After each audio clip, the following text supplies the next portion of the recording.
కోట్లాది ప్రజల నిరీక్షణకు తెరదించుతూ అయోధ్యలో అపురూప రామ మందిర నిర్మాణం ఆవిష్కృతమైంది. కోట్లాది మంది భక్తుల జయ జయ ధ్వానాల మధ్య బాలరాముడి ప్రతిష్ట ఆలయంలో కొనసాగింది. ప్రధాని నరేంద్ర మోడీ గారి చేతుల మీదుగా అభిజిత్ లగ్నంలో ప్రాణ ప్రతిష్ట వైభవోపేతంగా కొనసాగింది. Gautam neuro care brain stroke migraine fits brain and spine surgeries కి బెస్ట్ న్యూరో సర్జన్. అలాగే అనందరం దర్శనం చేసుకునేటువంటి అవకాశం కూడా కలగబోతోంది. ఈ సందర్భంగా నిజాం కాలేజ్ గ్రౌండ్స్ లో ఏర్పాటు చేసినటువంటి ప్రత్యేక కార్యక్రమంలో గవర్నర్ తమిళిసై గారితో పాటు బీజేపీ తెలంగాణ చీఫ్ కిషన్ రెడ్డి గారు, అలాగే బీజేపీ అనేక మంది నేతలు పాల్గొన్నారు. చాలా మంది కళాకారులు కూడా ఇక్కడ మనకు కనిపిస్తా ఉన్నారు. వందలాది మంది ప్రజలు కూడా ఈ ప్రాణ ప్రతిష్ఠ కార్యక్రమానికి ఇక్కడ నుంచి ప్రత్యక్షంగా వీక్షించినటువంటి సిచ్యుయేషన్. ఒకసారి నా వెనకాల కనిపిస్తున్నారు చూడండి, ఆంజనేయ స్వామి. నిజంగా ఆంజనేయ స్వామి ఇక్కడికి వచ్చారేమో, ఎందుకంటే ఆంజనేయ స్వామి అంటే రాముల వారికి చాలా చాలా ఇష్టం, మనందరికీ తెలుసు. ఆయనే స్వయంగా ఇక్కడికి వచ్చారేమో అన్నట్లుంది. ఎంత టైం నుంచి ఉన్నారు? 4-5 hours. ఎంత టైం పడుతుంది రెడీ అవ్వడానికి? 1.5 hour. ఎక్కడి నుంచి తెస్తారు ఇవన్నీ? हमारा सार रेडी करते हैं. ఇంకెంతసేపు ఉండాలి ఇలాగా? ఎంతసేపు ఉండగలరు? इवेंट कितने टाइम तक रहता है उतना टाइम तक. ఎక్కడి నుంచి వచ్చారు మీరు అందరూ? ఉడిపి, కర్ణాటక. ఒక ఫోటో గ్యాలరీని ఏర్పాటు చేశారు. అయోధ్యలో రామ మందిరం ఎప్పుడైతే కూల్చబడిందో అప్పటి నుంచి తిరిగి పునరుద్భావం జరిగిన తర్వాత, అంటే ఈ రోజు వరకు కూడా ఏ ఇయర్ లో ఏం జరిగింది, ఎలాంటి డెవలప్మెంట్స్ ఉన్నాయి, మొత్తం కూడా ఇక్కడ ఫోటో గ్యాలరీలో మనం కనిపిస్తా ఉంది. చూడొచ్చు, అది ఒకసారి చూడండి. 1528 నుంచి 2024 వరకు, అంటే ఈ రోజు వరకు ప్రతి సంఘటన కూడా ఎప్పుడైతే బాబర్ సేనాని రామ మందిరం మీద విధ్వంసానికి పాల్పడిందో, అక్కడ నుంచి దురాక్రమణ జరిగిందో ఆ క్షణం నుంచి మొదలు పెట్టుకొని ఆ తర్వాత 1813లో ఏం జరిగింది, 1859లో ఏం జరిగింది, 1885, 1949, 1984, 1986, 1989, 1990, 92, 2019, 2020. అంటే 2020లోనే భవ్య మందిర నిర్మాణాన భూమి పూజ జరిగింది ఆ రోజు. ఎందుకంటే 2019లో సుప్రీంకోర్టు, మనకు తెలుసు సుప్రీంకోర్టు సుప్రీం, ఇంకా అక్కడి నుంచి తీర్పు వచ్చిందంటే ఇంకా దానికి తిరుగుండదు. అలాంటి చోట వచ్చినటువంటి తీర్పు ఇదిగో. రామ జన్మభూమిపై సంపూర్ణ అధికారం శ్రీ రామ్ లాలాకే చెందుతుంది. దేశ అత్యున్నత న్యాయస్థానం స్పష్టమైన తీర్పు ఇచ్చింది 9 నవంబర్ 2019. ఆ తర్వాత 2020లోనే ఇమీడియట్ గా ఆగస్టులోనే ఈ ఈ కార్యక్రమానికి భూమి పూజ జరిగింది. మందిర నిర్మాణం కోసం భూమి పూజ జరిగింది. అదంతా కూడా అక్కడ మనకి పిక్చర్స్ రూపంలో కనిపిస్తా ఉంది. ఇది లాస్ట్ వరకు పెట్టారనమాట. అంటే ఈ రోజుది ఇది యాక్చువల్ గా, అంటే ప్రాణ ప్రతిష్ఠ జరిగే రోజు ఎలాంటి పిక్చర్ ఉందనేది ఇక్కడ కంప్లీట్ గా పెట్టారు. సో మొత్తం అంతా కూడా ఆ రోజు నుంచి 1528 బాబర్ ఎప్పుడైతే దాడి చేశాడో అప్పటి నుంచి మళ్ళీ ఈ రోజు ప్రాణ ప్రతిష్ఠ అయ్యి అద్భుతమైనటువంటి రామ మందిరం అయోధ్యలో కొరువు తీరినటువంటి ఈ సందర్భం వరకు జరిగిన ప్రతి ఘటనను ఇక్కడ కనిపిస్తా ఉంది. వాళ్ళు మనకి ఇక్కడ కనిపించేలాగా ఫోటో గ్యాలరీల రూపంలో పెట్టుంచారు. మొదట్లో ఉండేటువంటి రామ మందిరం ఎలా ఉంది, ఇదిగో ఓల్డ్ మసీదు, బాబ్రీ మసీదు ఉన్నప్పుడు 1900 సంవత్సరంలో ఎలాగుంది, దానికి ముందు ఎలా ఉంది, అవన్నీ కూడా మొత్తం పిక్చర్స్ రూపంలో ఇక్కడ మనకి కనిపిస్తా ఉన్నాయి. ఇదిగోండి 1813లో హిందూ సంస్థల ద్వారా మొదటి ప్రకటన చేసి మందిరాన్ని ధ్వంసం చేసి బాబర్ ఆ కట్టడాన్ని కట్టారు అని చెప్పేసి ఆ మొత్తం అన్ని పిక్చర్స్ అన్ని కనిపిస్తాను. నేను స్వయంగా అయోధ్యకు కూడా వెళ్ళొచ్చున్నాను. దాదాపు 500 ఏళ్ల నాటి చరిత్ర ఉన్నటువంటి ఈ రోజు ఈ ఘటనకి 500 ఏళ్ల నాటి చరిత్ర కారణమవుతా ఉంది. నిజానికి ఎప్పుడైతే రామ మందిరం మొదలు ఉందో అప్పటి నుంచి రామ మందిరం కూలగొట్టి మసీదు కట్టి తర్వాత మళ్ళీ రామ మందిరం, మళ్ళీ మసీదు, మళ్ళీ మందిరం, మళ్ళీ మసీదు, ఇలాగా 500 ఏళ్ల పాటు జరిగినటువంటి సంఘటనతో 150 అడుగుల లోపల వరకు కూడా డెబ్రీ ఉన్నటువంటి పరిస్థితి. అంటే ఈ నిర్మాణాలకు సంబంధించినన్ని ఎప్పటికప్పుడు కూల్చుకుంటా పోతే అవన్నీ కింద మొత్తం ఉండిపోయాయి. బట్ ఆ 150 అడుగుల లోతులో ఉన్నటువంటి ఆ డెబ్రీ మొత్తాన్ని తీశారు. అంటే ఏదైతే ఆ రాళ్ళు రప్పలు అవన్నీ ఉన్నాయో కట్టడాలకు సంబంధించినవి అవి మొత్తం తీసి చాలా లోపల వరకు కూడా ఫౌండేషన్ వేసి చేసినటువంటి పరిస్థితి. 1000 ఏళ్ల వరకు రామ మందిరం కించిత్ కూడా చెక్కు చెదరకుండా నిర్మాణాన్ని చేసినటువంటి ఘనత ఖచ్చితంగా బీజేపీ ప్రభుత్వానికే దక్కుతుంది, కేంద్ర ప్రభుత్వానికే దక్కుతుందని చెప్పడంలో ఎలాంటి సందేహం లేదు. 1859లో ఆ వివాదాస్పద స్థలం చుట్టూ కూడా రక్షణ కవచం ఏర్పాటు చేసిన అప్పట్లో ఉన్నటువంటి బ్రిటిష్ ప్రభుత్వం. అది తర్వాత 1885లో సమస్య మొట్టమొదటిసారిగా ఫైజాబాద్ జిల్లా కోర్టుకు చేరింది అని చెప్పేసి దానికి సంబంధించినటువంటి పిక్స్. అలాగే ఇంకా మిగతా అన్నీ కూడా ఆ దురాక్రమణలో ఏమేం జరిగింది. మొదట్లో బాలరాముడి విగ్రహం ఉండేది. ఆ బాలరాముడి విగ్రహాన్నే ఇక్కడ కూల్చివేసినటువంటి పరిస్థితి. అందుకే ఫస్ట్ ఫ్లోర్ లో ఇప్పుడు బాలరాముడి విగ్రహం పెట్టారు. సెకండ్ ఫ్లోర్ లో మళ్ళా రాముడి విగ్రహం పెడతారు. సెకండ్ ఫ్లోర్ ఇంకా స్టార్ట్ అవ్వలేదు. అంటే ఇది కింద గ్రౌండ్, ఫస్ట్ ఫ్లోర్ ఇంకా స్టార్ట్ అవ్వాలి. ఫస్ట్ ఫ్లోర్ తర్వాత సెకండ్ ఫ్లోర్ కూడా ఉంటుందని చెప్తున్నారు. ఆ రోజు ట్రస్ట్ వాళ్ళు చెప్పింది. ఫస్ట్ ఫ్లోర్ లో మళ్ళీ పెద్ద విగ్రహాన్ని పెట్టేటువంటి పరిస్థితి త్వరలో మనం అది కూడా చూస్తాము. అంటే కొంచెం నిర్మాణానికి టైం పడుతుంది కాబట్టి ఆ సమయం తర్వాత మనం అది కూడా చూసేటువంటి అవకాశం మనకు దొరుకుతుంది. ఇలా మొత్తం పిక్చర్స్ అన్ని కూడా ఇక్కడ రామ జన్మభూమికి సంబంధించినటువంటి ఫోటో గ్యాలరీ చాలా అద్భుతంగా అనిపిస్తోంది. ఎందుకంటే ఇవన్నీ మనకు తెలియదు, ఎప్పుడో జరిగాయి కదా, మనకు అవన్నీ తెలియదు. చాలా మంది పుట్టి కూడా ఉండకపోవచ్చు ఈ ఘటనలు జరిగేటప్పటికి. బాబ్రీ మసీదు కూల్చిన సంఘటన కూడా అందరికీ గుర్తుండకపోవచ్చు. బట్ ఇక్కడ మాత్రం ఫోటో గ్యాలరీలో ప్రతిదీ కొన్ని వేల మంది తుపాకీ గుళ్ళకి దెబ్బలు తాకించుకున్నటువంటి పరిస్థితి. కొంతమంది అయితే బలైపోయారు కూడా. కొన్ని వేల మంది జైళ్ల పాలైనటువంటి సిచ్యుయేషన్, కారాగారాల్లో సంవత్సరాల తరబడి ఉన్నటువంటి పరిస్థితి. కరసేవకులు ఎంతో మంది ఉన్నారు. సో వాళ్ళందరికీ సంబంధించిన ఇక్కడ చూడండి మనకు డెమాలిషన్ ఆఫ్ బాబ్రీ మసీద్ అవన్నీ చూసేటువంటి అవకాశం మనకి దొరికింది. ఇదిగో నిర్మాణానికి సంబంధించిన ప్రతి ఘట్టాన్ని కూడా పిక్స్ తీసి ఇక్కడ పెట్టారు. ఎప్పుడైతే దేశంలో ఉన్నటువంటి సుప్రీంకోర్టు మన అత్యున్నత న్యాయస్థానం తీర్పు ఇచ్చిందో నవంబర్ 9, 2019, ఆ తర్వాత జరిగినటువంటి ప్రతి ఘటనని ప్రతి ఈచ్ అండ్ ఎవ్రీథింగ్ వాళ్ళు పిక్స్ తీసి ఇక్కడ మంచిగా ఫోటో గ్యాలరీలు పెట్టారు. లాస్ట్కి ఈ పిక్చర్స్ అన్ని చూస్తూ లాస్ట్కి వస్తే మీకు కనిపిస్తుంది ప్రస్తుతం మనం చూస్తున్నటువంటి అపురూప కట్టడము, గొప్పదైనటువంటి కట్టడము రామ మందిరం. ఇదే అది మనం ప్రత్యక్షంగా కూడా చూసాము. ఈరోజు ప్రాణ ప్రతిష్ఠ తీసుకుంది ఈ రామ మందిరం. అలాగే బాలరాముడు ఆలయంలో కొలువై రేపటి నుంచి భక్త జన కోటికి దర్శనం ఇవ్వబోతున్నారు. రేపటి నుంచి ఎప్పుడైనా సరే వెళ్ళే అవకాశాన్ని ట్రస్ట్ కల్పించింది. ఎప్పుడైనా చూడొచ్చు రాముల వారిని, బాలరాముడిని అని చెప్పాలి. రాముల వారిని చూడాలంటే ఇంకో కొంచెం టైం పడుతుంది. ఫస్ట్ ఫ్లోర్ వరకు అవ్వాలి, అప్పుడు మాత్రమే టైం పడుతుంది. అప్పటి వరకు అవకాశం లేదు. ఇప్పుడైతే బాలరాముడిని చూడాలనుకుంటే రేపటి నుంచి ఎప్పుడైనా చూసే అవకాశం ఉంటుంది. అన్ని రకాలుగా అంటే ఇప్పుడు అయోధ్యకు కూడా ఫ్లైట్స్ వచ్చాయి, అంతకుముందు లేకుండే. ఇప్పుడు అయోధ్యకి ఫ్లైట్స్ కూడా వచ్చాయి. మేము వెళ్ళినప్పుడు కూడా ఈవెన్ లక్నో నుంచి వెళ్లాల్సినటువంటి సిచ్యుయేషన్. బట్ ఇప్పుడు అక్కడ ఎయిర్పోర్ట్ కూడా ఓపెన్ అయిపోయింది. అలాగే ప్రత్యేకంగా 20 రైళ్లను నడిపిస్తుంది దక్షిణ మధ్య రైల్వే కూడా. ఇక్కడ నుంచి మనకి ప్రత్యేకంగా ఇక్కడ నుంచే నడుస్తున్నాయి 20 రైళ్లు. సో బస్సులు ఉన్నాయి. ఏ మార్గంలో అయినా సరే వెళ్ళి చూసే అవకాశం ఇప్పుడు భక్తులకు కలుగుతోంది. ఏదైనా కూడా ఒక గొప్ప రోజు అని చెప్పాలి. ఇది మొత్తం దేశవ్యాప్తంగా కూడా పండుగ చేసుకుంటుంది. మామూలు పండుగ కాదు, గుండె లోతుల్లో నుంచి వస్తున్నటువంటి సంతోషకరమైనటువంటి పండుగ అని చెప్పాలి. ఏ ఒక్కరూ కూడా అసలు ఇంత అద్భుతమైనటువంటి కట్టడాన్ని మళ్ళీ చూస్తామని, రామ మందిరం నిర్మితం అవుతుంది అని చెప్పి ఊహించి ఉండరు. బట్ వాటన్నిటినీ నిజంగా ఈరోజు బీజేపీ ప్రభుత్వం నిజం చేసింది, మోడీ గారి ఆధ్వర్యంలో ఉన్నటువంటి ప్రభుత్వం నిజం చేసిందని చెప్పడంలో మాత్రం ఎలాంటి సందేహం లేదు. పార్టీలకు అతీతంగా, ప్రభుత్వాలకు అతీతంగా రామ మందిర నిర్మాణాన్ని గొప్ప కట్టడంగా చూడాల్సినటువంటి అవసరం అయితే ఉంది. ఎలా అనిపిస్తుంది ఈరోజు మేము చాలా ఏళ్ళ నుంచి ఎదురు చూస్తున్నాము ఈ గురి గురించి. సో మా కళ నెరవేరిందని అనుకుంటున్నాం. మా కళ అని కాదు, యావత్ భారతదేశంది కళ నెరవేరింది. అదంతా ఏ ప్రభుత్వంలో అనుకోలేదు, కానీ మోడీ ప్రభుత్వం వచ్చినందుకు ఇదంతా జరిగింది. వెళ్ళలేదండి. ఇప్పుడు వచ్చే 2-3 మంత్స్లో కంపల్సరీ మా ఫ్యామిలీ ఫ్రెండ్స్తోని కలిసి వెళ్దాం అనుకుంటున్నాము. కానీ ఈరోజు చాలా చాలా హ్యాపీ అండి. మేమని కాదు, యావత్ ప్రపంచం మన భారతదేశం వైపు చూస్తుంది. అది ఇలాగే మోడీ వైపు చూస్తుంది. ఇదంతా సాధ్యమైంది మోడీ వల్లనే అండి. సో జై శ్రీరామ్ అండి. జై శ్రీరామ్. చాలా ఆనందంగా ఉంది. ఈరోజు మనకు పెద్ద ఫెస్టివల్ ఇది. రామ మందిరం అసలు మనం కాదనుకున్నాము, కాకపోతే అది ఓన్లీ మోదీ వల్లనే అయింది. ఎవరితో కాకపోతున్నాయి కూడా. ఇన్ని సంవత్సరాలకు మనకు తప్పకుండా మోదీ వల్ల సాధ్యమైంది. ప్రతి ఒక్క హిందూ గర్వపడవలసిన సమయం ఇది. ప్రతి ఒక్కరు వెళ్ళి చూడవలసినది కూడా.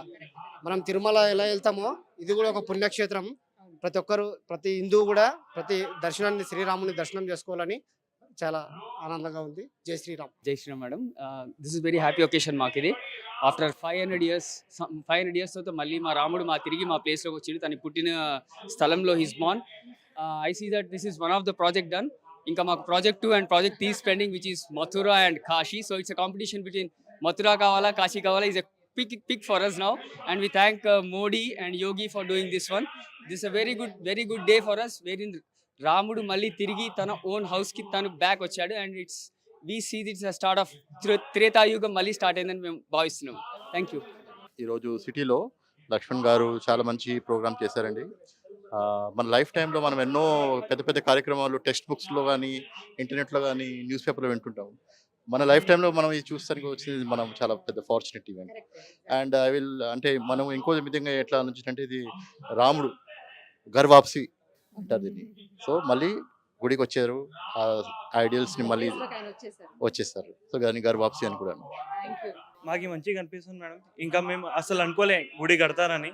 ఇప్పుడు మోదీ గవర్నమెంట్ వచ్చింది, అది ఏది కరెక్ట్ ఉంది వాళ్ళకి ఇచ్చినారు సపోర్ట్, అది మాకు చాలా నచ్చింది. ఇంకా మేము మొత్తం ఒక రిలీజన్ హిందూ ఉంది, మొత్తం హ్యాపీ ఉన్నారు చాలా ఈ గుడితో.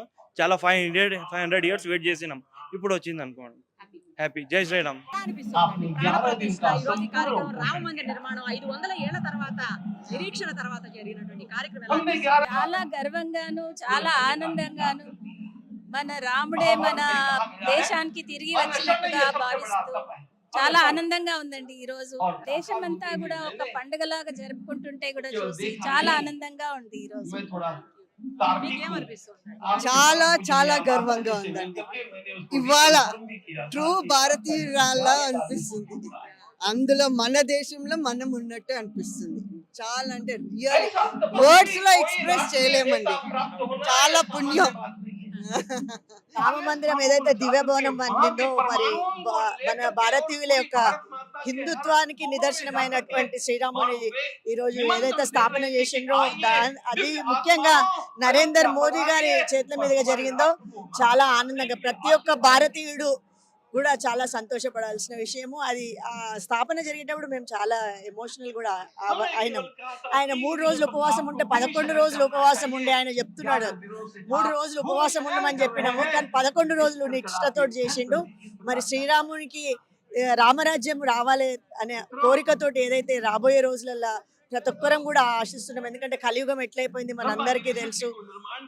బంధుత్వాల విలువ కానివ్వండి, సమాజం విలువ కానీ, సమాజం పట్ల బాధ్యత కానీ, రాజకీయ నాయకులకు ఒక మారల్స్ కానీ లేకుండా ఉన్నటువంటి ఈ పరిస్థితులలో మరి ఈ ఒక భవనం ఏదైతే రామ మందిరం ఉందో అది ఒక గొప్ప మెసేజ్ ను మన పబ్లిక్ లోకి తీసుకుపోతుందని మనస్ఫూర్తిగా కోరుకుంటున్నా. మరి రామరాజ్యం తొందరలోనే చూస్తామన్న ఆశ కూడా ఉంది. రాబోయే రోజులలో చాలా మార్పులు కావాలి. ముఖ్యంగా యువతకు రామాయణం అన్నది ఏంది, రాముడు ఏంది అన్నది తెలుసుకోవడానికి ఈ దివ్య మందిరం ఏదైతే కట్టినామో, ఎందుకంటే రామాయణం తెలియదు, భారతం తెలియదు, ఎవరెవరి గురించో తెలుసు, అవసరం లేని వాళ్ళ గురించి మనం చదువుకుంటున్నాం. కానీ ఈ రోజు ఈ రామ మందిరం ద్వారా కోట్ల మంది జనాలలో ఏదైతే ఈ రామభావన, రాముడి యొక్క మారల్స్, ఆయన పర్సనాలిటీ ఏదైతే వాళ్ళ మనుషులలో ముద్రపడిందో మాలాంటి వాళ్ళకి చాలా బాధగా ఉండే. రాబోయే రోజులలో ఇంకా ఎట్లుంటామో ఏం చేస్తామని, కానీ ఇది ఒక మంచి నిదర్శనం. రాబోయే రోజులలో తప్పకుండా మనం రామరాజ్యాన్ని సాధిస్తామని, ఆ దిశగా పోతామని ఈరోజు వాడవాడలుగా ప్రతి ఒక్క ఇంట్లో కూడా ఇందాక చూసిన ముస్లిం సోదరులు ఎంత ఆనందంగా వాళ్ళు తీసుకొచ్చి స్వీట్లు పంచడము చేయడము. అంటే హిందుత్వం అన్నది ఒక సనాతన ధర్మం, భారతీయ జీవన విధానము, అది ఒక మతము కాదు. సో తప్పకుండా ఇది చాలా ఆనందంగా మేము అంటే ఇళ్లలో ఉండే కంటే కూడా లక్ష్మణన్న చాలా మంచిగా గొప్పగా ఇది అరేంజ్ చేసిండు. మేము అందరం సామూహికంగా కూడా చూసుకునే అవకాశం ఇచ్చిండు.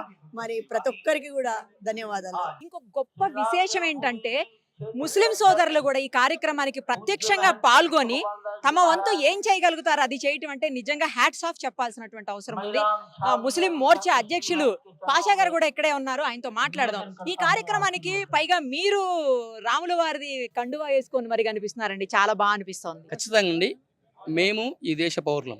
ఖురాన్ ఏమిటంటే ఏ దేశం నుండి ఆ దేశం యొక్క న్యాయ సూత్రాలు పాటించాలి, ఆ దేశం గౌరవించాలంటుంది. చాలా మంది ముస్లిం పెద్దలు కూడా ఖచ్చితంగా ఎవరైతే ఈ దేశ సనాతన పట్ల నమ్మకం ఉందో, ఈ దేశంలో ఈ ప్రపంచంలోనే ఇస్లాం మతం పుట్టి కొన్ని వందల సంవత్సరాలు అయింది, కొన్ని వేల సంవత్సరాల పూర్వమే శ్రీరాముడు ఇక్కడ ఉన్నట్లుగా మనకు చారిత్రక వాస్తవం ఉంది. చరిత్రను ఎవ్వరు చూడిపోయలేరు. ఆ చారిత్రక వాస్తవాన్ని మేము కూడా ఒప్పుకుంటాం. కొంతమంది విదేశీ రాజులు మనపై దండెత్తి మన యొక్క ఈ భారతదేశ అస్తిత్వాన్ని వాళ్ళు కించబడి చేశారు. మేము కూడా ఒకవేళ ఆ సమయంలో నేను ఉండింటే, ముస్లింగా ఉండింటే కూడా నేను బాబర్ని ఎదిరించేవాడిని. ఎందుకంటే ఈ దేశంలో శ్రీరాముడు ఉన్నాడు, ఈ దేశంలో మేము అక్కడ నుంచి ఇస్లాం అక్కడి నుంచి వచ్చింది. మా పూర్వీకులు కూడా హిందువులే ఉండొచ్చు, అంటే ఒక 500-600 మేము కూడా హిందువులు ఉండొచ్చు. కానీ మీకు ఉదాహరణగా మలేషియాలో కానీ ఇండోనేషియాలో కానీ అక్కడ శ్రీరామ కథ ఒక నెల పాటు జరుగుతుంది. అంటే ఖచ్చితంగా ఈ దేశం యొక్క ఆత్మైన శ్రీరాముని ముస్లింలు, హిందువులు అందరూ గౌరవించాలి. ఆయన పరమ పూజనీయుడు. తర్వాత సకల గుణాభిరాముడు. శ్రీరాముని చూస్తే ఒక తమ్ముడు, ఒక అన్న, ఒక రాజు అందరు గుర్తొస్తారు. నన్ను చాలా మంది అడిగారు, ఎందుకు మీరు రామరాజ్యం రావడం కొరకు మీరు బీజేపీలో ఉంటే, అవును ఖచ్చితంగా రామరాజ్యం రావాల్సిందే. రామరాజ్యంలో ప్రజలు సుఖ సంతోషంగా ఉన్నారు, అక్కడ వానలు మంచిగా పడ్డాయి, ఎవ్వరు కూడా అక్కడ క్షామం లేకుండా ఉంది. అలాంటి రామరాజ్యం మా మోడీ గారి ఆధ్వర్యంలో ఖచ్చితంగా రావాలని మేము కోరుకుంటాము. ఈరోజు చాలా సంతోషంగా ఉంది. ఈ దేశంలో ఉండే 140 కోట్ల హిందూ, ముస్లిం, క్రిస్టియన్ అందరూ కూడా సంతోషంగా ఉన్నారు. ఎందుకంటే రాముడు తిరిగి వచ్చాడు, ఆయన ఇంటికి ఆయన వచ్చాడు కాబట్టి మేము కూడా సంతోషంగా స్వాగతిస్తున్నాము. హిందూ సోదరుల యొక్క వాళ్ళ సంతోషంలో మేము కూడా మిఠాయిలు పంచి మేము ఆనందాన్ని మేము వ్యక్తపరుస్తున్నాం. మేము కూడా చాలా సంతోషంగా ఉన్నాం. కానీ మరి ముస్లిం పెద్దలు ఎవరు మీతో విభేదించట్లేదా ఈ విషయంలో? ఎవరు బెటరండి? ఎవరైతే నిజమైన ముస్లిం ఉంటే, నిజమైన ముస్లిం పండుగ ఇస్లాంను ఆచరించే నిజమైన పండుగ ఎవరు కూడా అన్ని మతాలను కూడా గౌరవించాలంటారు. ఏ మతాన్ని కూడా మనం విమర్శించవద్దు, అన్ని మతాలను గౌరవించాలి, అందరితో కలిసి వెళ్ళాలి. అది ముస్లిం మతం చెప్తుంది. సౌరమాన సౌభాతృత్వం. After so many years, we are sitting in the same ground and visualizing the Prana Pradishta. So the dream of each and everyone have come true. And it is very auspicious in the same ground. When we toiled for Ram Lala and Ram Mandir, now we are visualizing the Prana Pradishta. And I am really very happy. Grama Rajya.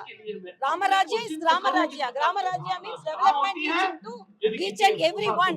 That only our Honorable Prime Minister giving us governance, and he fasting and lying in the floor and getting the water from Tamil Nadu and Pradishta is a great moment, and it is Rama Rajya means good governance. Each and everyone should be happy. That is the aim of our PM, and that is the blessing of Lord Rama, and I am really very happy to attend this program. I appreciate our Lakshmanan ji for organizing such a grand screen. Because of the big screen we are able to visualize Lord Rama in his grandeur. I am really very happy. Thank you. Nizam college మైదానంలో బాల రాముని యొక్క విగ్రహ ప్రతిష్ట, ప్రాణ ప్రతిష్ట కార్యక్రమము జరుపుకోవడం అనే దానికి ఒక చరిత్ర ఉన్నది. గతంలో నేను హైదరాబాదు బీజేపీ అధ్యక్షుడిగా ఉన్న సందర్భంలో లాల్ కృష్ణ అద్వానీ గారు ఏదైతే రామ మందిర నిర్మాణం కోసం, రాముడు జన్మించినటువంటి ఆ యొక్క ప్రాంగణంలో భవ్యమైన రామ మందిర నిర్మాణం కోసం అని చెప్పి వారు ప్రారంభించినటువంటి రథయాత్ర సోమనాథ్ నుంచి బయలుదేరి హైదరాబాద్కు వచ్చేసే సందర్భంలో ఇదే నిజాం కాలేజ్ మైదానంలో బహిరంగ సభ మరి ఆ రోజు నిర్వహించడం జరిగింది. మరి ఈరోజు ప్రధానమంత్రి నరేంద్ర మోడీ గారు మరి విశేష కృషి ద్వారా ఇవాళ ఒక భవ్యమైనటువంటి సుందరమైనటువంటి ఆ రామ మందిర నిర్మాణం కావడము, ఆ నిర్మాణమైనటువంటి ఆ మందిరంలో బాల రాముడి యొక్క విగ్రహ ప్రాణ ప్రతిష్ట కార్యక్రమాన్ని ఇదే మైదానంలో జరిపినట్లయితే దానికి సార్థకత ఉంటుందని చెప్పి ఇవాళ నేను ఉత్తరప్రదేశ్ నుంచి రాజ్యసభ సభ్యునిగా, భాగ్యనగర మూలవాసిగా ఇవాళ ఆ గొప్ప అవకాశాన్ని ఆ భగవంతుడు శ్రీరాముడు నాకు కల్పించడం వల్ల ఇవాళ ఎవరైతే వాళ్ళ భక్తులు నేరుగా అయోధ్యకు వెళ్ళి వీక్షించలేని పరిస్థితి ఉన్నదో, లేదా అనేక ప్రాంతాల్లో భాగ్యనగరంలో మరి బస్తీలలో కూడా మందిరాల్లో వాళ్ళకు చూసేటువంటి అవకాశం లేని ప్రాంతాల ప్రజలకు ఒక మెగా స్క్రీన్ ద్వారా ఇవాళ రాష్ట్రంలోని అతిపెద్ద మరి ఈ యొక్క మెగా స్క్రీన్ ద్వారా భక్తులను వీక్షించేటువంటి సదుపాయము ఆ భగవంతుడు శ్రీరాముడు నా ద్వారా, అంటే లక్ష్మణుడు ఎలవేళలా రాముని సేవకే అంకితమవుతాడు కాబట్టి ఇవాళ నా వంతు మరి కర్తవ్యంగా, బాధ్యతగా ఉత్తరప్రదేశ్ రాజ్యసభ సభ్యునిగా, ఈ తెలంగాణ బిడ్డగా ఈరోజు నా యొక్క సేవలు ఈ భక్తులకు ఈ యొక్క మెగా స్క్రీన్, ఈ యొక్క లైవ్ కార్యక్రమాన్ని ప్రదర్శించి భక్తులు ఇవాళ పూర్తిగా వాళ్ళు మైమరిచిపోయారు. ఎందుకంటే ఇది సువర్ణాక్షరం లిఖించే రోజు ఇది. ఎందుకంటే ప్రపంచంలోనే అత్యంత మరి ఆధ్యాత్మిక కేంద్రంగా ఇవాళ అయోధ్య నగరం మారిపోతా ఉన్నది. ఇవాళ 500 సంవత్సరాల సుదీర్ఘ పోరాటం, 500 సంవత్సరాల చరిత్ర తర్వాత మరి ఈ యొక్క హిందువుల యొక్క కళ సాకారం కావడము ఇవాళ అబ్బుర పరిచయగా ఇవాళ భక్తులు కులాలకు, మతాలకు, ప్రాంతాలకు అతీతంగా అందరూ కూడా ఇవాళ రాముని యొక్క విగ్రహ ప్రతిష్ట కార్యక్రమంలో పాల్గొంటామని చెప్పి కూడా ఇవాళ మనం చూసాం. ఇక్కడ మైనార్టీ సోదరులు సైతం కూడా పెద్ద ఎత్తున స్వీట్లు పంపిణీ చేసి అందరం కూడా చూస్తాం. మొత్తం ఇవాళ ప్రపంచమంతా ఉన్నటువంటి హిందువులు రామమయమైపోయింది, ఇవాళ భారతదేశం కూడా రామమయమైపోయింది. కాబట్టి దీనిని మరి భవిష్యత్తులో కూడా రామరాజ్య స్థాపన కోసం బాటలు వేయాల్సిందిగా భక్తులు యావత్తు ప్రజానికం అందరూ కూడా కులాలకు, మతాలకు అతీతంగా మరి ఏ రకంగా ఇవాళ సనాతన ధర్మం ఇవాళ వసుదైవ కుటుంబాన్ని విశ్వసించి ఏ రకంగా ఆ ధర్మం కాపాడితే ఆ ధర్మాన్ని మనం కాపాడుతుంది. కాబట్టి ధర్మో రక్షతి రక్షిత అనే దానికి ఇవాళ అందరం కూడా మనం పూనుకోవాల్సిన అవసరం ఉందని చెప్పి ఈ సందర్భంగా నేను కోరుతా ఉన్నాను. ఇక్కడ రియల్ రాముడు కాదు కానీ రాముడు లాంటి రాముడు, అలాగే లక్ష్మణుడు, సీతమ్మ వారు, హనుమంతుడు వీళ్ళందరూ కొలువు తీరారు. ఒక్కసారి వాళ్ళని తీసుకొచ్చి ఇంతగా జనాల్లోకి ఆదరణ పొందేలా చేసినటువంటి సమ్మయ్య గారితో ఫస్ట్ మాట్లాడదాం, తర్వాత వాళ్ళందరితో కూడా మాట్లాడదాం. సమ్మయ్య గారు నమస్తే అండి. మీకు చాలా అవార్డులు రివార్డులు ఉన్నాయి. వచ్చాయండి. నేను 1985 నుండి ప్రభుత్వ కార్యక్రమాలు చేస్తున్నాము. మా తాత ముత్తాతల నుండి పూర్వకాలం నుండి ఆనవాయితీగా కళను నమ్ముకునే మా తల్లిదండ్రులు, మా పూర్వులు, మా పెద్దలు తాతల కానుండే మాకు ఈ సాంప్రదాయమైన కళ, వృత్తి కళ. మేము ఇక్కడే ఈ తెలంగాణ ఆంధ్ర రాష్ట్రాలలోనే ఉన్నాము. అయితే మేము ఉండబడినటువంటిది దేవరుప్పల మండలము, అప్రెడ్డిపల్లి గ్రామము, జనగామ జిల్లా నుంచి మేము వచ్చేసాము. అయితే ఆ గత పూర్వకాలంలోన చింత చెట్ల నీడల కింద, బొడ్రాయిల వద్ద, దేశముఖుల గడిల ముందు, రచ్చబండల వద్ద మా ప్రదర్శనలు వేస్తుంటే తండోపతండాలుగా గ్రామీణ పల్లె ప్రాంతాల నుంచి వచ్చి మా ప్రదర్శనలు చూసేది. మేము వేసేటువంటి ప్రదర్శనలు మైరావణ, మాందాత, సీతారణ్యవాసము, సీతారామ కళ్యాణము, కీచకవధ, సీతారామ కళ్యాణము, ఆ తర్వాత కీచకవధ, బబ్రువాహన, సత్యహరిశ్చంద్ర, ఇటువంటి ప్రదర్శనలు మేము ఒక 30-40 వేస్తాను. నేను నా నోటికి 30-40 ప్రదర్శనలు వేయగలుగుతాను. అటువంటి ప్రదర్శనలు అంటే నేను ఇప్పుడు 5 దశాబ్దాలుగా అవుతున్నది. 50 సంవత్సరాల నుంచి నేను వేస్తున్నాను. 15 సంవత్సరాల వయసు నుంచే బాలపాత్రలు, సిరియాలుడు, ఆ తర్వాత లోహితాస్యుడు, బబ్రువాహనుడు, ఇటువంటి తర్వాత కృష్ణుని పాత్ర, తర్వాత అర్జునుడి పాత్ర, మళ్ళీ వీళ్ళని పాత్రలు కూడా తెచ్చినాను. కానీ ఇప్పుడు అంతగా ఆదరణ లేదు కదండి. ఇప్పుడు ఏ విధంగా ఆదరణ లేదు అని అంటే గ్రామీణ పల్లె ప్రాంతాల్లో టీవీలు, రేడియోలు, ఈ వాట్సాప్ ఫోన్లు, సెల్ ఫోన్లు చేయబట్టి మా కళ అంతరించిపోతున్నది. ఈ కళ బ్రతికి ఉండాలంటే మా పిల్లలకు, మాకు కానీ నేను 1985లోనే ప్రభుత్వం డిపిఆర్ఓ ద్వారా సమాచార పౌర సంబంధాల శాఖ మరియు క్షేత్ర ప్రచారాల శాఖ, అదే తర్వాత మళ్ళీ సాంస్కృతిక శాఖ, ఇటువంటి కార్యక్రమాలలో ప్రభుత్వ సంక్షేమ అభివృద్ధి క్రమాలు అంటే కుటుంబ నియంత్రణ, పర్యావరణ పరిరక్షణ, పరిసరాల పరిశుభ్రత, ఇటువంటి ప్రభుత్వం మా వేషాలు చూసి ప్రజలందరూ వస్తారు కదా. కాబట్టి డిపిఆర్ఓ గారు గ్రామాల పొంటి మమ్మల్ని పంపించేదన్నట్టు ప్రభుత్వం మిమ్మల్ని పద్మశ్రీకి కూడా రికమెండ్ చేసినట్టుంది అండి. అంటే మాకు ఇప్పటికే 5 సార్లు పంపారు. మరి ఈసారి అయినా వస్తాదో రాదో తెలియదు కానీ మీ వాళ్ళని పరిచయం చేయండి. రాములు వారా? కానీ అంత గొప్ప వ్యక్తికి సంబంధించినటువంటి క్యారెక్టర్ అండి రాముల వారంటే. కొన్ని లక్షల కోట్ల మందికి ఆరాధ్య దైవం. అలాంటి క్యారెక్టర్ మీరు వేస్తున్నారంటే ఏమనిపిస్తోంది? సాక్షాత్ భగవంత స్వరూపుడైన ఆ శ్రీరామచంద్రుని వేషాధరణ నేనే వేయడము నా పూర్వజన్మ సుకృతముగా భావిస్తున్నాను. అందులో రాముడు ఏకపత్ని వ్రతుడు, అదిగాక అన్నదమ్ములకు ఆదర్శప్రాయుడు, మాతృపితృవాక్య పరిపాలకుడు. అతడు చేసిన మంచి పనుల వల్లనే ఈ యొక్క సమాజములో ధర్మము, ఆయన చేసిన మంచి పనుల వల్ల ఆయన పాదుకలే రాజ్య పరిపాలన చేసినవి ప్రపంచంలో అందరికీ తెలుసు. ఆ రాముని పాత్ర వేయడము నా అదృష్టంగా భావిస్తున్నాను మేడం. ఎన్నాళ్ళ నుంచి చేస్తున్నారు? ఎప్పుడు రాముడి క్యారెక్టర్ వేస్తారా? లేదు మేడం, కృష్ణుడు వేస్తాను, అర్జునుడు వేస్తాను, రాముడు వేస్తాను, చాలా వివిధ పాత్రలు చాలా వరకు తీసుకొస్తాను. ఎన్నాళ్ళ నుంచి వేస్తున్నారు?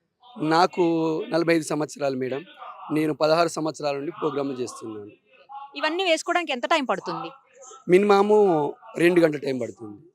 కలర్ వేసుకున్నారు కదా, దీనివల్ల ఎలర్జీ అట్లా ఏముండదా? ఈ మా తాతల కానుండి వేసుకుంటూనే ఉన్నాము. ఎటువంటి అనారోగ్యం పాలైనా కానీ మమ్మల్ని పట్టించుకునే వారు లేకపోవడం వల్ల ఆ బాధలు తట్టుకొని కూడా ఈ కళను బ్రతికించుకుంటున్నాము ఇప్పటి వరకు. కానీ మాకు ఇప్పటి వరకైనా ఏదైనా ఇంకొక అవకాశం దొరకపోతానే ఆలోచన చేస్తే ఎదురు చూస్తున్నాం మేడం. మళ్ళీ మీ ఇంట్లో మీ పిల్లలు అట్లా ఎవరన్నా కూడా చేస్తున్నారు ఇలాగా? మా అబ్బాయిలు 3 నా కొడుకులు అందరూ చదువుకుంటున్నారు. కళారంగానికి రారా బాబు అంటే, నాన్న నువ్వేం సంపాదించావు, మేము ఏదైనా చేసుకుని బ్రతుకుతాములే, ఇక వద్దు, చూసేవారు లేరు, మనం వేసిన వాళ్ళు చూసేవారు మనం ఆదరించేవారు లేరని పిల్లలు అంటున్నారు. ఎంతసేపు ఉండగలరు ఇలాగా ఈ వేషంలో? 20 అంటే ఒక్క ప్రోగ్రాము కనీసానికి ఏకదాటిగా 9 గంటలు పాడగలుగుతాం మేడం. 9 గంటలు ఉండగలుగుతాం. ఏ ఊరండి? పాలకుర్తి మండలం, గ్రామం తొరూరు మేడం. మీరేం క్యారెక్టర్? భరతుడు. ఓకే. ఎప్పటి నుంచి చేస్తున్నారు? నేను 35 సంవత్సరాల నుంచి చేస్తాను. ఓకే. ఎంతసేపు పడుతుంది రెడీ అవ్వడానికి? 2 గంటలు పడుతుంది మేడం. మళ్ళీ తీయడానికి గంట టైం పడుతుంది. గంట పడుతుంది గంట మళ్ళా. మీరే రెడీ అయిపోతారా ఎవరైనా మేమే చెప్తారా? రెడీ అయితే మేమే మేకప్ చేసుకుంటాం. మీరే మేమే చేసుకుంటాం. సినిమా వాళ్ళు చేసుకున్నట్టు కాదు, మా సొంత మేకప్ తో చేసుకుంటాం. ఓకే. ఎలా అనిపిస్తుంది భరతుడిగా చేయటం? చాలా సంతోషంగా ఉన్నది. ఎందుకంటే శ్రీరాముని పాదాలు మోసిండు కాబట్టి, ఆయన పాదుకలు మోసిండు కాబట్టి భరతుని వేషం కట్టడం చాలా సంతోషంగా ఉంది. నా పాత్ర రావణ బ్రహ్మ. ఈ రావణ బ్రహ్మ పాత్ర వేయడం నాకు చాలా సంతోషము. ఎన్నేళ్ల నుంచి చేస్తున్నారు? నేను చిన్నప్పటి నుండి అంటే ఒక 16-17 సంవత్సరాల నుండి చిన్న చిన్న పాత్రలు వేసుకుంటూ మళ్ళీ అందులో ఆడిషన్ కట్టుకుంటూ మా నాయన నామాలు పెట్టి ముందుగా ఆడించడము, ఓ పద్యం పాడించడము, ముందుగా స్టేజ్లో అట్లా చేసి ఆడిషన్ కట్టాను. మళ్ళీ ఇప్పుడు మొగేషన్ కడుతున్నాను. అన్ని పాత్రలకు ప్రాణం పోస్తాను. నాకు చాలా సంతోషం. ఈ అయోధ్య రాముడి గురించి, అయోధ్య రాముడు ఆయన పుట్టిన స్థలము, బాలరాముడిగా భద్రాచలంలో, అక్కడ రాముడిగా జీడికలలో, అక్కడ రాముడిగా, ఇవన్నీ ఈ ప్రపంచానికి సృష్టికర్త అయినటువంటి ఆ అయోధ్య రాముడు మన అందరికీ గొప్పతనంగా ఈ రోజుగా వేడుకలు బ్రహ్మాండంగా చాలా బాగున్నాయి మేడం. నా పాత్ర విభీషణ. విభీషణ్. ఇలాంటి ప్రోగ్రాం ఈ సందర్భం ఈ రోజు చేయడం మా అదృష్టం మేడం. నా పేరు గడ్డం రజితాద్రి, గ్రామం దడదపల్లి, ఓకే. మండలం ఎన్నాళ్ళ పాలకుట్. నుంచి చేస్తున్నారు? 10-15 సంవత్సరాలు అవుతుంది మేడం. నమస్కారం మేడం. మీతో మాట్లాడడం మా అదృష్టం అనుకుంటున్నాను మేడం. ఎందుకు అంటే మాది పాలకుర్తి మండల్, బమ్మెరపోతన పుట్టినటువంటి విలేజ్ మాది. బమ్మెరపోతన కవీశ్వరుడు ఆ విలేజ్. నా పేరు రాసల ప్రభాకర్, మా తండ్రి పేరు భుజంగం. ఎందుకంటే నాకు బాధ ఏంటంటే మా తాతగారు ఎన్నో ప్రదర్శనలు ఇచ్చాడు, ఇంతవరకు ఇల్లు కట్టలే. మా తండ్రి దాదాపు 50-60 సంవత్సరాలు వేషాలు చేస్తూ, ఆడవేషాలు చేస్తూ ఉన్నాడు. మా తండ్రి కట్టలే. ఇప్పుడు మేము కూడా ఇల్లు కట్టలేదు. ఎందుకంటే ఏ ప్రభుత్వం వచ్చినా మేము చెప్పినటువంటి ముచ్చట్లు వింటున్నారు, వీరినట్టే మమ్మల్ని పట్టించుకుంటాను. మరి ఈ ప్రభుత్వం అయినా మాకు సహకరించి ప్రతి ఒక్క కళాకారునికి పెన్షన్ కావాలి మేడం. ముందుగా పెన్షన్ కావాలి. ఎందుకు అంటే పెన్షన్ కావాలంటే 57 సంవత్సరాలు దాటిన పైబడి ఇస్తామంటున్నారు. అలా కాదు, వృత్తిని నమ్ముకున్నటువంటి 57 ఉపకులాలు ఏవైతే ఉన్నాయో వీళ్ళు అయిన కళాకారులా కాదా అని వారికి పెన్షన్ ఇవ్వాలి. అదే కాకుండా మాకేదైనా నొప్పులు రోగాలు వస్తే తగినటువంటి, మాకు భూములు లేవు, జాగాలు లేవు, అమ్ముకుందామన్నా కానీ ఏమీ లేవు. చావడమే తప్ప మాకు బ్రతుకు మీద ఆశలు ఎక్కువ ఉండలేవు. మా పిల్లలకు చదువు చక్కగా లేదు. సరే, ఇంకోటి ఏంటంటే సాక్షాత్తు ఆ రాముల వారు అంటే నాకు చాలా ఇష్టము. రోజు పోతన్న గారికి ఆనాడు శ్రీరామచంద్రమూర్తి గారు సాక్షాత్తుగా వారికి దర్శనం ఇచ్చారని నాకు తెలుసు, చాలా మంది అనంగా విన్నాను. అందుకని ఈ సీతమ్మ పాత్ర నేను కట్టాలని చాలా సంతోషముగా ఉన్నాను. ఏకనారి వ్రతుడు, సీతమ్మ తల్లి లోకమాత, జగజ్జనని. ఎందుకంటే భూతల్లి బిడ్డ కాబట్టి ఆ సీతమ్మకు చాలా గొప్పది. ఆ తల్లి పేరు చెప్పుకొని మరి శ్రీరామునికి భార్యగా నేను ఈ పాత్ర వేయడం అంటే అసలు ఏ జన్మలు చేసుకున్న పుణ్యమో అని చాలా సంతోషంగా నేను హ్యాపీగా ఫీల్ అవుతున్నాను మేడం. సీతమ్మ క్యారెక్టర్తో పాటు ఇంకేమేం చేస్తుంటారు? సీతమ్మ పాత్ర వేస్తాను, సతీ సావిత్రి వేస్తాను, అట్నే పోతే ఢాంగ్నీలో రంభవేషం తెస్తాను, ద్రౌపది తెస్తాను. చాలా ఏ పాత్రలోనైనా, ఏ ఆటలోనైనా మేటి వేషాలు ఇట్లా తెస్తూ ఉంటాను. సుభద్ర, శశిరేఖ, అల్లిరాణి, అట్నే పోతే మండోదరి, అంబ, ఇలాంటివి చాలా చాలా క్యారెక్టర్లు చేస్తాను మేడం, చేయగలుగుతాం మేడం. సార్ సాక్షాత్తుగా మీరైనా ఆ ప్రభుత్వం దృష్టికి తీసుకుపోయి మా ప్రతి ఒక్క కళాకారునికి సహకారం చేస్తారని మీతో మాట్లాడినందుకు నాకు ఆ నమ్మకం ఉన్నది మేడం. మీరు ఎంతో మందిని అడగంగా నేను విన్నాను. మిమ్మల్ని చూడగానే సాక్షాత్తు ఆ సీతమ్మ తల్లిని దర్శించుకున్నట్టు అయింది మేడం. నన్ను కూడా మమ్మల్ని మా అందరినీ ప్రభుత్వానికి గుర్తింపు తీసుకొచ్చే మాదిరిగా మాకు సహకారం చేస్తారని మీకు చేతులెత్తి మొక్కుతున్న తల్లి. నమస్కారం తల్లి. సుమన్ ఛానల్ గారికి, సిబ్బంది గారికి మా యొక్క నమస్కారములు. మా కళలు అంతరించిపోకుండా కాపాడుకుంటూ ఇంతవరకు దాకా వచ్చేస్తున్నాం మేడం. చిన్నవాళ్ళు ఎవరు కూడా ఈ పాత్రలు చేస్తలేరు, చదువుకుంటున్నారు, కొందరు పని చేసుకుంటున్నారు. బీద కుటుంబాలే, చిందు కులం అంటే బీద కుటుంబాలే, పెద్ద గొప్పలం కాదు. ఏమేం క్యారెక్టర్స్ చేస్తారు? మేమంటే భక్త ప్రహ్లాదుడు, శ్రీయాలుడు, లక్ష్మణుడు, అట్లాగా నారదుడు, అట్లాగా కొన్ని విలన పాత్రలు కూడా వేస్తాను. ఎన్నేళ్ళ నుంచి చేస్తారు? నేను 12 సంవత్సరాల నుంచి చేస్తున్నాను. నేను 55 సంవత్సరాలకు వస్తున్నాను మేడం. ఇంతవరదాకా ఈ కళను అంతరించిపోకుండా ఈ టైంలో ఎలా ఇక్కడ ఈ స్వామివారి సన్నిధానంలో త్రేతాయుగంలో శ్రీరామచంద్రుడు ఆనాడు సత్యశ్యామలంగా కాపాడాడు. కానీ ఈరోజు అయోధ్యలో ప్రతిష్టాపన జరిగినది. రాముడి ఆ దివి నుండి భూమికి దిగి వచ్చిన అటువంటి రాముడు వారి పాదాలకు నమస్కరించాం. మనసులో అంటే పులకరిస్తుంది ఆ మాట చెప్పడానికి కూడా అంత ఆనందంగా. అట్లాగా ఇప్పుడు ఆ టీవీ అక్కడి నుంచి ఢిల్లీలో జరిగే కార్యక్రమం ఇక్కడ ఈ థియేటర్ పైన చూస్తుంటే ఆనంద భాషలు ఏడ్చాము. ఇప్పటికి ఈ పాత్రలో ఉండి కూడా ఈ పాత్రలు ఆ లక్ష్మణి పాత్ర ఇట్లా రాముని పాత్రలు మా పెద్దలు ఇట్లా చేస్తున్నారు. ఆనంద భాష వాళ్ళు ఏడుస్తూ కూడా తరించాము, చూశాము. ఇందులో పాల్గొన్నందుకు మాకు కూడా చాలా సంతోషం మేడం. మరి సుమన్ ఛానల్ గారికి మీకు కూడా ప్రత్యేక వందనాలు. మమ్మల్ని గుర్తింప చేస్తారని ప్రభుత్వానికి మేము మనస్ఫూర్తిగా నమస్కరిస్తున్నాం మేడం.